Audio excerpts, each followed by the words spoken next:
I'm Captain Logan, and this is day 263 of Spawn Year.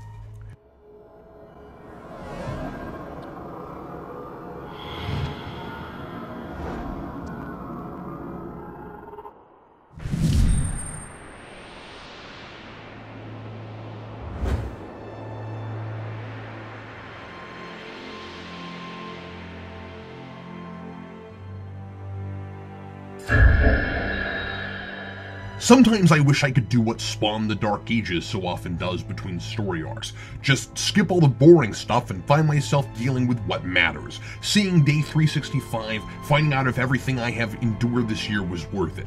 Unfortunately, even in this surreal place, life doesn't simply move from scene to scene, implying that all those dull hours passed in the interim, but nobody really has to experience them.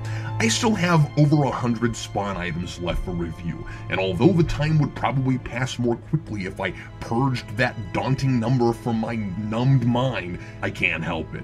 Because even while this series has a tendency to jump ahead between stories and actually find a tale with an inciting incident to get a proper narrative going, as opposed to the main book where I have to endure Spawn's oh-so-riveting downtime with him, this time we've skipped perhaps a little too far ahead, and I find myself wondering if there's anything interesting left to do or say with Covenant.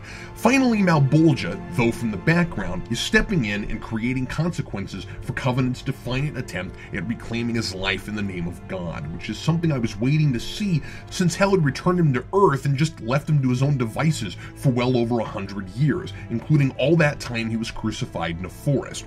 But now that it's finally happened, I'm asking all those questions that keep coming up in the main book, namely, why now? What was Bolgia waiting for all that time?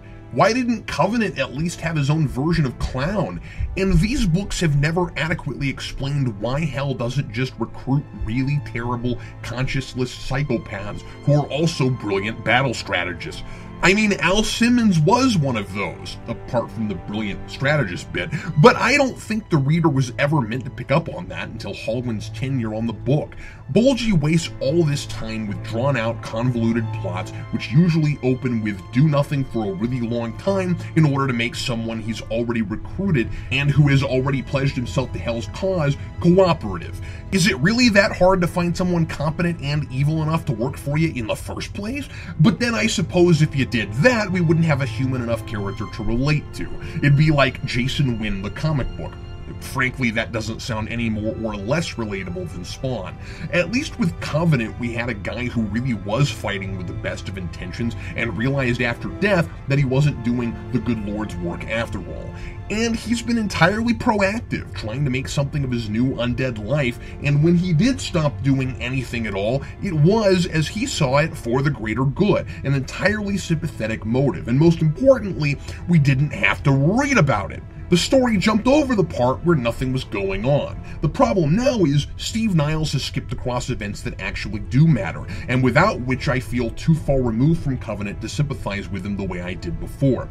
Sometime after Cagliostro's army slaughtered Mauve and Covenant's child army, Covenant took back his old kingdom. Now, back when Covenant went to war with DeBlanc, he had a chance to sit on the throne and he didn't take it. He knew it was foolish to go back to his old life like nothing had happened, which was something I liked about him over Al, and he moved on. So later, he lets Mauve talk him into a new crusade, supposedly a holy quest from God, against his better judgment, because a supposed holy war is what got him sent to hell in the first place. And after all that ends in death and horror and pain and grief and even more guilt, he apparently just goes right back to his first life, where with his track record, everybody he cares about is likely to get brutally massacred. Covenant never struck me as this daft or selfish. He's made a lot of mistakes, but up until now, his logic for making them was sound. And I suppose I could have been made to understand this choice too, but there's no context for it. The previous story and his failure with the child's army is hardly even mentioned. So he's king for a while, lives a life of luxury as if he's not a hellspawn, and finally, guess what happens? No, really, take a wild shot in the dark. Everyone he cares about gets brutally massacred. The anonymous narration tells us Malebolgia is behind it, but the few livid commenters left say Covenant did it with the new shiny axe the whole kingdom came together to build for Covenant and show their appreciation for their benevolent, courageous, fair king who happens to sport a passing resemblance to Skeletor. By the way, it's unintentionally hilarious the way this reads, like a giant axe is the straw that broke the camel's back for Bolgi. Covenant was pleased, the powers were not. I can just imagine Malebolgia festering and festering as Covenant drinks wine and sleeps with hot chicks, and then suddenly Covenant subjects bring him a present. Alright, that's it! Nobody ever brought me a thanks for being awesome present. They're dead. Relax, Bolgi. Some breath mints, a gym membership, and a looser dress code for your soldiers might go a long way. So with nowhere to go and nowhere to turn to, Covenant goes to Cagliostro, the man who's done nothing but hurt, manipulate, and take advantage of Covenant since the beginning. But their last meeting isn't even addressed.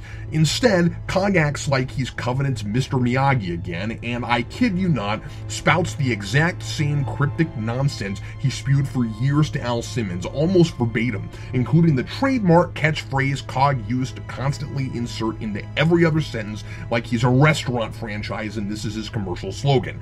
You're playing right into their hands. He says it twice. Now, I know Cog and Al's interactions actually take place almost 1,000 years after this, but do we really have to plod through all the same rhetoric again? We and Covenant know very well who Cog is and what he's after, and this issue acts like Cog having been a Hellspawn is a new revelation to Covenant. No, he already knew that, almost right away. I love this book early on for not stalling and meandering around all the same lore the main series beats around the bush about, but that's precisely what Steve Niles is doing here. Based on this issue alone, the series feels out of steam, and so do I. I'm starting to wonder how the world of Spawn produced enough content to write about for a whole year. Perhaps the answer is, it didn't. Signed, Captain Logan.